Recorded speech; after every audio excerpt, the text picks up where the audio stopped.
Hello everyone! In today's video I'm gonna share with you a few ideas on what you can plant in your shady container garden. So we talk about full shade when our garden receives between 0 and 3 hours of direct sunlight, and all the plants I'm about to mention in today's video are perennial. So that means they can live for many years, but whether the plant survives winter in your garden or not depends largely on your growing zone. So if you don't know what's your growing zone, make sure to check it out, because I'm gonna tell you the hardiness zones for all of these plants. So what's the coldest winter these plants can survive outside. And then if you need any additional tips on how to overwinter your potted plants, I have a whole video about it. Don't hesitate to check it out. Alright, so plant number 1, hosta. Hostas are beautiful perennial plants that are grown mostly for their foliage. They produce flowers in summer, and some of those flowers are actually really beautifully scented. I have a hosta royal that has a really beautiful white flowers that have very sweet fragrance in summer. But we usually grow them for their foliage, and that foliage varies greatly in size, in shape, in color, in variegation. There are hundreds of beautiful cultivars to choose from. Some of the smallest hostas that are small enough to be grown even in windowsills include blue mouse ears or Pandora box, and then obviously there's a whole range of medium-sized hostas or very large hostas. And I personally like to buy hostas as bird perennials, because this way not only you can get your hands on many more interesting varieties, but it's also a little bit cheaper than buying mature plants from the garden center.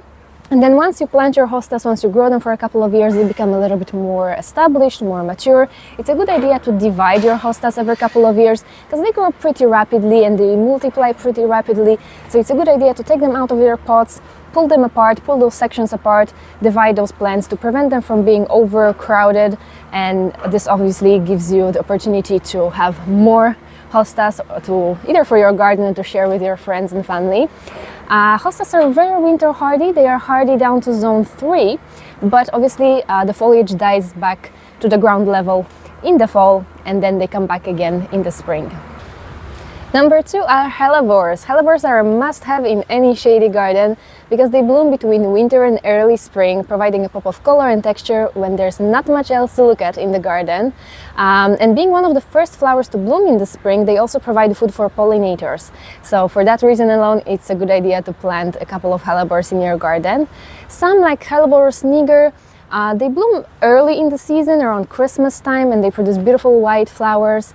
Then there's a lot of modern hybrids, Hellebores X hybridus, that come in a range of flower colors, and they bloom a little bit later, more towards early spring. They also have evergreen foliage, so even when they are not in bloom, you can still enjoy their beautiful green leaves. Then most hellebores are very winter hardy down to zone 3. But that hardiness can vary depending on the species, depending on the cultivar.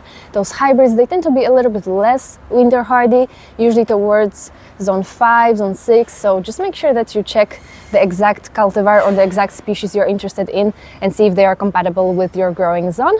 And if you need some additional tips and information on how to grow hellebores in containers, you can find a complete guide on my channel. Number 3, Chiarella. It's another beautiful woodland plant that will feel at home even in your shady container garden. They are really low maintenance, easy to grow. They are those kind of problem-free plants. They can be grown many years in the same container. They bloom between late spring and early summer. They produce beautiful spikes of small star-shaped flowers ranging in color from white to pinkish.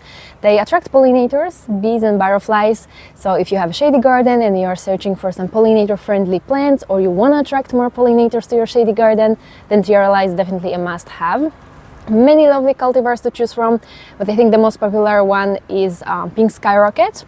They are all pretty small. They grow anywhere, let's say 30 centimeters tall and wide, more or less, and they are also very winter hardy. They are hardy down to zone 3. And what's interesting is that their foliage is semi-evergreen. So in milder climates, they will keep their foliage during winter. But then in colder climates, if the winters are more harsh, the foliage will die down to the ground level, but then they will come back again in the spring. Number 4, ferns. Ferns are another classic woodland and shady garden plants, and so many beautiful ones to choose from. In today's video I want to highlight one of my all-time favorites, which is Athurium nipponicum pictum, a beautiful fern that produces those kind of silvery gray fronds that are more purple towards the center. And what I love about this fern, other than its beautiful colors, is also its growth habit, because many ferns are pretty large and upward growing, and this one stays fairly small. It's also very low growing, and it has kind of mound forming habit, which makes it perfect for smaller container gardens or for more shallow pots. It's also very winter hardy. It's hardy down to zone 3. It's obviously a deciduous fern, so the foliage dies to the ground level during winter, but then it comes back again in the spring. Number 5, Podophyllum spottidoti, and I want to include this particular cultivar on my list today because I find it to be so unique looking, and then whenever I post a picture of it online I always get asked, what is this plant? So it's yet another beautiful perennial that grows about 45 to 60 centimeters tall and wide. It produces those massive green leaves that are very thick, kind of leathery textured, and they have those darker spots all over them. And this particular cultivar, spottidoti, also produces red flowers in early summer, and those flowers are, well, stinky. That's also one of the reasons why they are pollinated by flies, because flies are usually attracted by smelly things. Obviously you can pinch those flowers off if you don't want them, but all in all it's a really beautiful, very unique looking perennial plant that's pretty low maintenance. It definitely requires moisture retentive potting mix. It likes a lot of moisture, but other than that it's not very demanding. It's winter hardy down to zone 6, so that means, in containers plants are a little bit more susceptible to cold. So if you live in zone 6, you will probably need to protect that plant if you want to leave it outside. And then if you live in colder climates, zone 5, zone 4, it might be a good idea to bring that plant somewhere under protection, somewhere indoors where it still stays cool enough for the plant to keep its dormancy but protected from hard frost. And the last plant on today's list is Brunnera, a very reliable perennial plant that produces heart-shaped leaves that come in many beautiful patterns. In my container garden I have the variegated form Brunnera macrophylla variegata, but there are also many beautiful cultivars that produce silvery foliage. For example, Jack Frost or Looking Glass are equally attractive. They produce those small forget-me-not-like flowers anywhere between spring and summer. And most cultivars produce blue flowers, but there are also cultivars that produce white flowers.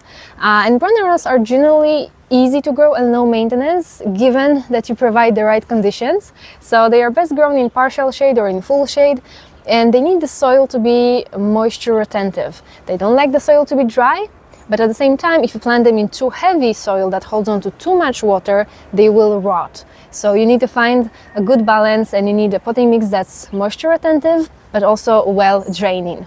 They're also very winter hardy down to zone 3. Obviously they die down to the ground level in the fall, and then they come back again in the spring.